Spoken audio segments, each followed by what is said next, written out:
এই মুহূৰ্তত মই বৰ্তমান উপস্থিত আছোঁ দেশৰ আগশাৰী শিক্ষা প্ৰতিষ্ঠান IIT গুৱাহাটীত আৰু IIT গুৱাহাটীত এটা সুন্দৰ অনুষ্ঠান ইতিমধ্যে আৰম্ভ হৈছে যে ভাৰতীয় যি সামৰিক বাহিনী তেওঁলোকে জল ৰাহত বুলি এটা অনুষ্ঠান ইয়াতে আয়োজন কৰিছে আৰু এই অনুষ্ঠানটোৰ মূল উদ্দেশ্য হ'ল বানপানীৰ সময়ত যিসকল দুৰ্গত লোক এই দুৰ্গত লোকসকলক কেনেধৰণে সহায় আগবঢ়াব তাৰে এক সমৰকলা আচলতে ইয়াত দেখুওৱা হৈছে। क्या है वो? ये लाइफ जैकेट है जो पानी में अगर कोई बंदा गिरा हुआ है या जो सिविलियन है हमारे गांव में जो फंसे हुए उनको ये बोट जाती है बचाने के लिए और उनको ये लाइफ जैकेट पहना करके वापस इस बोट में बैठा करके और सेफ जगह पे लेके आ जाती है। ये जो हमारा ये एयर भरा जाता है इसके अंदर में ये बोट है, इसमें एक मशीन लगती है वो भी जो काला सा होता है एक बड़ा सा वो इसमें फिट किया जाता है और इसमें 7-8 जो क्रू मेंबर जो होते हैं इसका वो बैठते हैं। बचाव राहत दल के जवान जो होते हैं वो इसमें 6-7 बैठ करके जाते हैं उस जगह पे जिस जगह पे वो बाढ़ में फंसे हुए जो ग्रामीण हैं उनको बचाने के लिए इस बोट का इस्तेमाल किया जाता है। নিশ্চিতভাৱে আৰু দুৰ্গত সকলক সহায় কৰিবৰ কাৰণে এনেধৰণৰ মটৰ বোৰ্ডৰ প্ৰয়োজন হয়।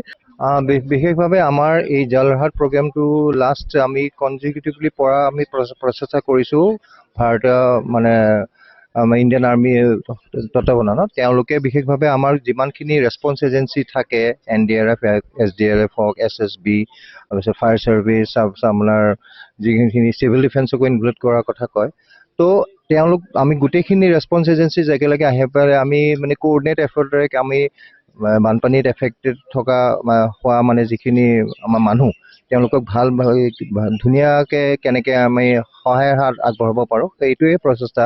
আৰু বিশেষভাৱে আপোনালোকে নিশ্চয় গম পায় যে আজিকালি অত্যাধুনিক মানে ইকুইপমেণ্টছো ব্যৱহাৰ কৰা আৰম্ভ কৰা হৈছে।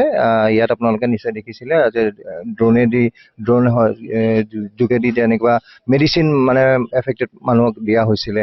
তাৰপিছত সেই ড্ৰোনৰ মানে ৰিম'টলি কণ্ট্ৰল যোনটো কি কয় অট'মেটিক এটা লাইফ বয় ডুবা মানুহ এজনৰ ওচৰত নিয়া হৈছিলে। গতিকে তেনেকুৱা ধৰণৰ পদক্ষেপ আমি মানে ইকুইপমেণ্টছ আমি ক্ৰয় কৰি পেলাই বিভিন্ন আমাৰ ডিষ্ট্ৰিক্ট ডিজাষ্টাৰ মেনেজমেণ্ট অথৰিটি জিলা দুৰ্যোগ ব্যৱস্থাপনা প্ৰাধিকৰণৰ তেওঁলোকক আমি দিয়াৰ আমি ব্যৱস্থা হাতত লোৱা আমি ভাবিছোঁ।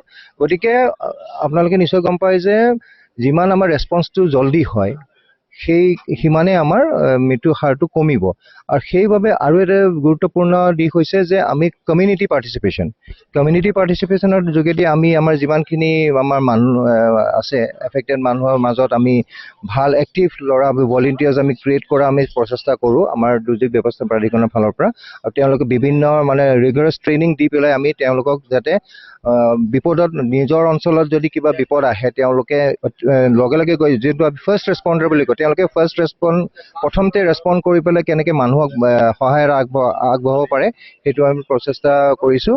আৰু সেইকাৰণে আমি বিভিন্ন ধৰণৰ আমাৰ আপদা মিত্ৰ বুলি এটা হেৰি আছে তাত ভলেণ্টিয়াৰ্ছ আমাৰ মই এতিয়া আপোনালোকৰ যোগেদিয়ে মই অনুৰোধ জনাম ৰাইজক আৰু বিশেষভাৱে ডেকা ল'ৰা ছোৱালীসকলক ভাইটি ভণ্টিসকলক যে আপদা মিত্ৰ আমাৰ district website state disaster management authority যোনটো ৱেব পৰ্টেল আছে সেই যোগেদি তেওঁলোকে জইন কৰিব পাৰে ৰেজিষ্টাৰ কৰি পেলাই। এইটো যিহেতু ভাৰতীয় সেনাবাহিনীয়ে কৰিছে আৰু কোন কোন গ্ৰুপ জড়িত হৈ আছে?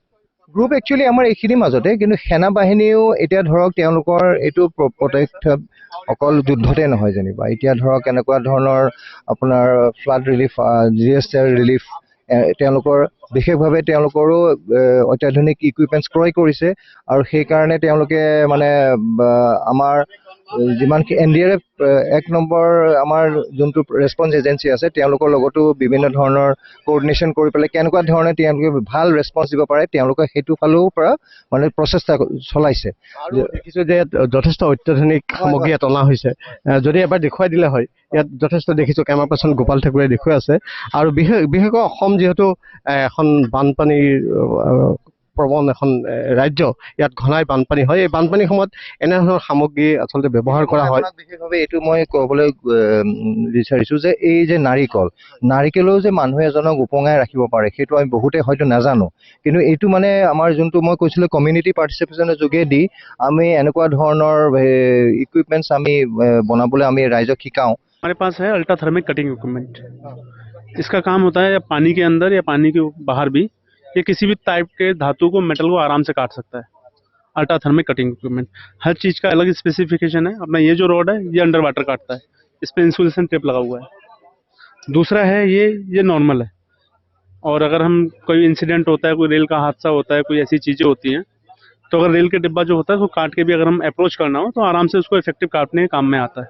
या कोई बड़े बड़े टैंकर हैं ऐसे पलट गए, हमें रेस्क्यू करना है उसके अंदर, तो हम इसको आराम से काम कर सकते हैं। নিশ্চিতভাৱে আৰু এনেধৰণে দেশৰ আগশাৰী শিক্ষা প্ৰতিষ্ঠান IIT গুৱাহাটীত ভাৰতীয় সেনাবাহিনীৰ দ্বাৰা অনুষ্ঠিত কৰা হৈছে জল ৰাহত কাৰ্যসূচী।